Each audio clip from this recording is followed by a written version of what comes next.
Sometimes the monster doesn't roar, but whispers, charms, and seduces. And before we know it, a little of our life has been drained away. My name's Hazel Gale. I'm a therapist turned author and co-creator of the Betwixt app, and this video is for anyone who ever feels depleted of energy, vibrancy, or zest for life.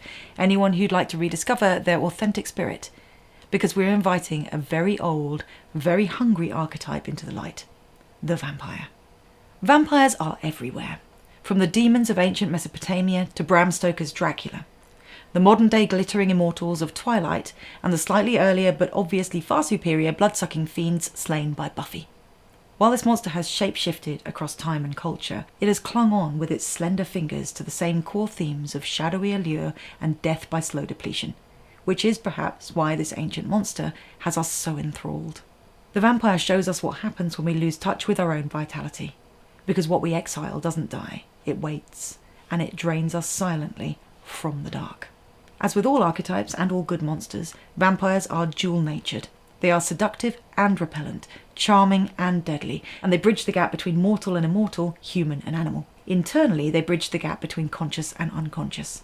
As undead, the vampire cannot sustain itself because it needs something it can't create for itself: blood. Now, in terms of archetypal symbolism, blood is the emotional, active, connective energy within us. It is vitality and creative power, and love, lust and libido too. All of this comes together to make a monster inherently connected to the purest of energies: life force. In psychological terms, then, this monster serves as a potent metaphor for both inner and outer dynamics that drain our joie de vivre or lure us into parasitic cycles of perpetual dissatisfaction. The good news is that this means we can use the vampire as a seductive symbolic vehicle for identifying and ultimately disentangling ourselves from the unconscious patterns and habits that keep us feeling drained, powerless, dependent, or simply unable to step into the light of day. Marie-Louise von Franz talks about the psychic vampire as a split-off part of the personality. The example she gives is the split-off anima, which is the archetype of the inner feminine soul or spirit. When the anima is negative, she says, it is the impulse to dream about life and make wishful fantasies about life instead of living life. To have become vampiric, she goes on to say, this isolated complex or rejected part of the personality must have been split off so dramatically, so radically, that it can only sap energy away in secret, attacking under the cover of darkness, leeching the lifeblood out of us and leaving us listless, unmotivated, tired, depressed, and with an enduring sense that nothing means anything anymore.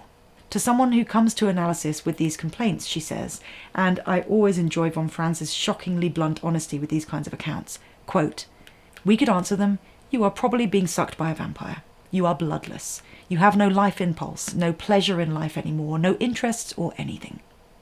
Ouch. Vampire movies are so popular, says von Franz, because they are our modern version of folklore or fairy tales, and the stories that capture us, old and new, are the ones that, quote, tell about the inner world. We need an orientation, she says, a way of, quote, mapping out the dream world and the unconscious. And the vampire motif is an age-old means for doing this. Today's vampire stories often glamorise the monster. Think Interview with a Vampire. Beautiful, immortal beings who ache for the connection they can never truly have. We watch the challenging love affairs between human and vamp, Buffy and Angel, Buffy and Spike, Sookie and Bill, Bella and Edward, and our hearts break over and over. Another reason for the vampire's longevity as a narrative symbol is that we all know that hunger. We feel it every time we let a fundamental part of ourselves slip into the shadows, leaving us with an eternally unfulfilled longing for intimacy or connection, wholeness, creativity, or whatever. The vampire tries again and again to add something in that it needs to find within itself in order to fully experience it: lifeblood, vitality, being. External vampiric relationships are built on this same dynamic. They seduce by offering fulfillment, but what they actually deliver is codependency, conflict, and hurt. And when in a draining relationship of any kind, part of us knows this, right? Yet we keep going back for more, addicted to the rush of blood, to the thrill of almost tasting something we aren't supposed to touch. And although this isn't always the case, because some abusive relationships truly are one-sided, when it comes to toxic or codependent dynamics, there is often a parallel between our inner and outer vampires. The inner vampire as a split-off part of the personality that drains us and disconnects us from our authentic spirit gets reflected in the draining external relationships we form when unable to fully access our own lifeblood. Ultimately, the inner vampire shows up when something essential inside us is perpetually starving. As an immortal, the vampire does not grow or change or die. It's frozen in time and locked into its pattern of hunger and unfulfillment. Its motivation is valid, therefore, and its intentions are good, but its means are disconnected, unhealthy, unhelpful, and unconscious. The vampire, of course, can't see itself in the mirror. It knows not what it does. This monster needn't be limited to von Franz's vampiric anima, though. Really, any exiled aspect of the psyche can be viewed through the lens of this archetype, because once split off, it will be forced to feed in the dark. Whatever its origin, it will sap something away. The inner vampire may be active when we people-please to the point of self-erasure, because the fragile validation it yields feels like nourishment when self-worth is at a deficit. When we feed on drama, crisis, or chaos, because the intensity mimics aliveness when true passion or purpose are missing. When we scroll endlessly or numb with consumption because something inside us is desperate to feel, but we don't trust what might surface if we allow it to actually do that. However it feeds, whatever it takes from us, in order to heal, the vampiric part must be brought into the light, where its parasitic tendencies burn away and the fundamental energy it's made of can be invited, only ever invited, back in. So the antidote to this monstrous threat isn't a wooden stake after all. It's awareness. When we become aware of the ways in which we drain or are drained, we can start to understand what it is that we lack and how we can actually satiate those needs. We can ask, where am I giving out of depletion instead of abundance? Who or what is draining my energy rather than fueling it? Where do I need to choose vitality over survival? What do I search for in the outside world that I really need to find within? And, probably most importantly, what am I truly hungry for? Allow a part of your mind to consider this idea now. If there were an aspect of you that feels bloodless, which part of you would that be? And what is it hungry for exactly? What's missing for you? Is it connection, creativity, self-compassion? Is your inner vampire starved of rest, play, belonging, truth, touch, purpose, freedom, wonder?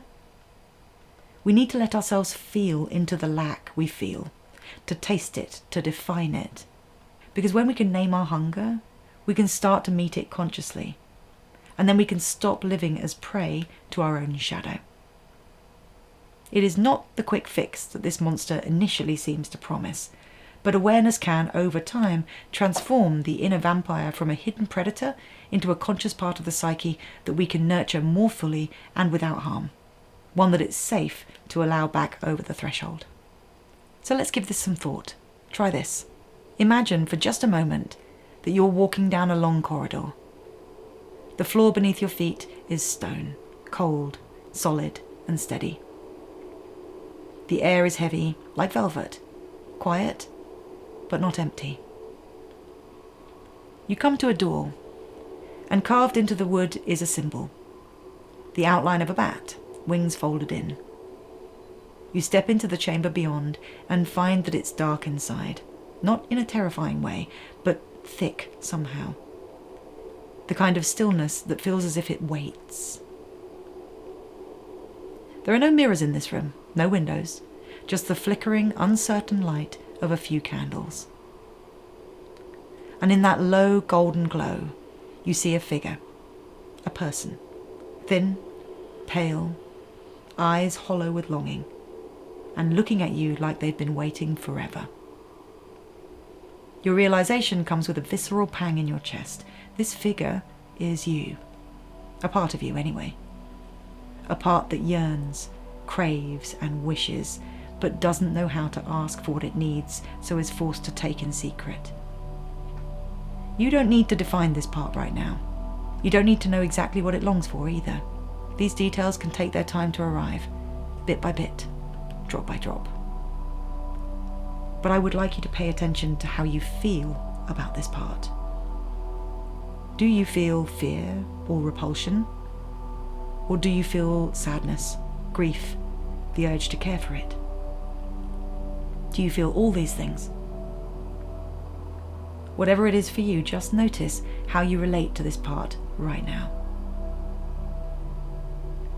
And then consider this. If you could offer this part of yourself something here in this darkened room, what would that offering be? Do you have some words you'd like to say? Would you like to reach out physically?